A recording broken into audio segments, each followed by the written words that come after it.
Well, good morning. Welcome to the 11:11 gathering. If you're a member of Abundant Lifestyle, then you've obviously been following along with us for a while. If you're brand new, then welcome. It doesn't matter that you've joined us part of the way through our current project, which is reading through the book Faith Without Religion. Today we're at entry number 76. You can always go back and listen to the others if you choose. But it doesn't matter. They're not necessarily in a chronological sequence, so it doesn't matter where you start. What matters is that you're starting. So let's look at today's entry, which is titled Seek First the Kingdom, one of my favorite subjects. Remember to seek first the kingdom, says God. This is the way to ensure that everything that you are looking forward to will in fact be added unto you. It is by now obvious that you have been traipsing around the proverbial mountain, producing a good comparison to the Israelites. Is the path to success not yet obvious to you?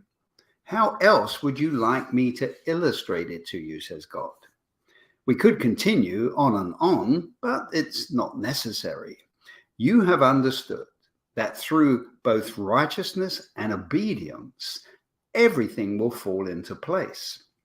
These two are inextricably entwined, and you cannot have one in the absence of the other. You must stand up and be that person, but it is only possible through righteousness and obedience. Your no must be no, and your yes must be yes. Show your righteousness and obedience by your actions and not your words only.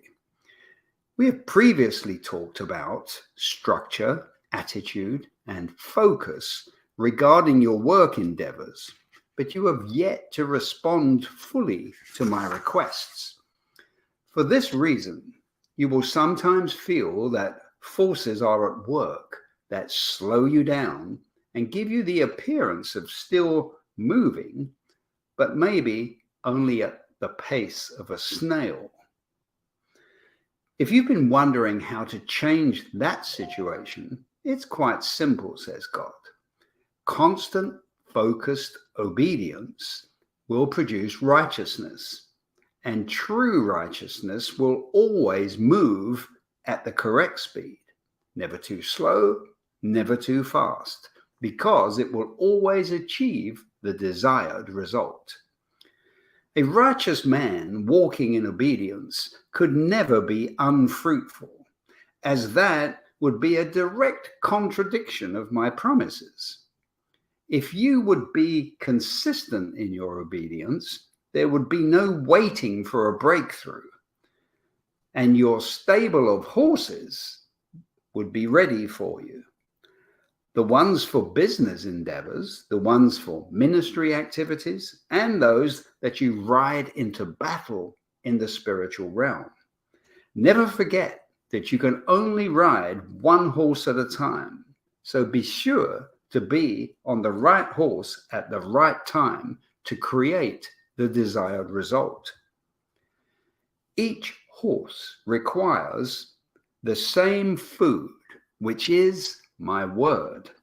This is the sustenance that will set them apart from all the others and keep them in glowing prestige condition. It is the source of all food for all things and cannot be replaced by any substitute. The time that you spend in my presence and in my word will strengthen you for maximum effectiveness in everything that you do. Help others understand that it is okay to be successful believer, that you can thrive in this world without sharing its values, that you can bring glory to my name in anything that you put your hand to. Show people that ministry is not about segregation, rules, or buildings. It is about righteousness and love for your fellow man and refusing to compromise your integrity for anything. It is about standing up for who you are, wherever you are, and demonstrating the faith that you have in knowing that I will prosper my obedient children in any situation that I choose, because I can and because I want those that I have called to have the opportunity to be chosen through their obedience. I long for you to have the desires of your heart, and as long as those desires do not threaten the perfection of our love for one another, I will happily grant them to you. For your happiness is the source of my joy. There is no joy for me in seeing one of my children in a state of confusion, sadness, or doubt, or unbelief, as that grieves me greatly. That is why my patience is unending and my forgiveness unlimited and complete. I love to see my children achieving the desires of their hearts. After all, didn't I give them the hearts and the desires in the first place? If you can grasp this, you will unearth a huge revelation, one so big that most cannot perceive its reality. This knowledge transcends the ability of the fleshly mind to assimilate.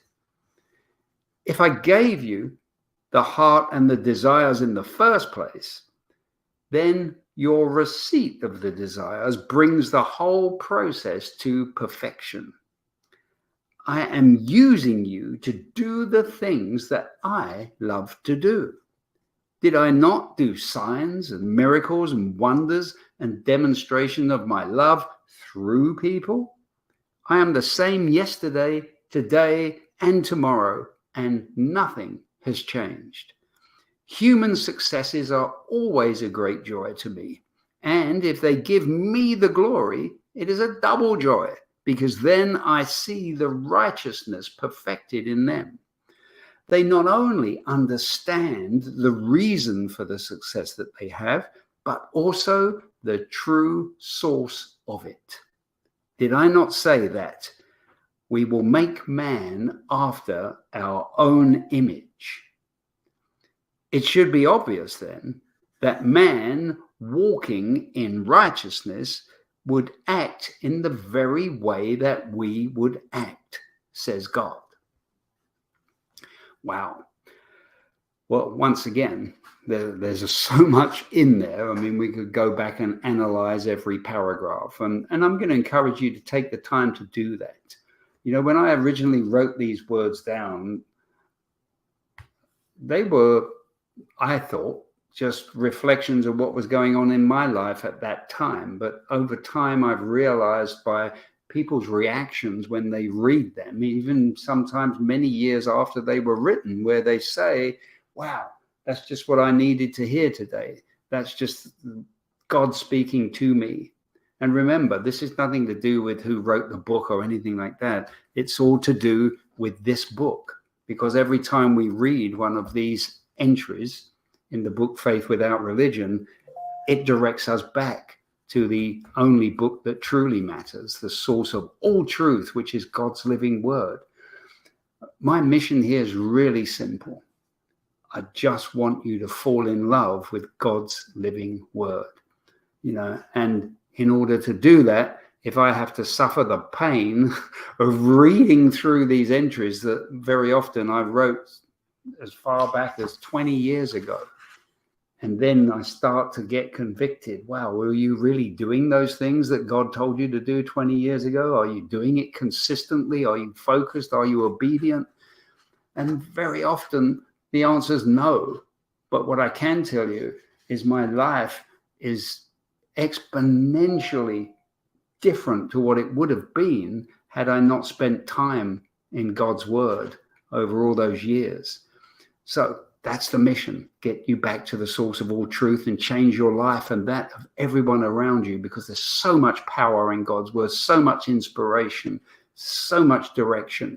All you have to do is be willing and open to hearing his voice instead of all the garbage that's going on around us in the world.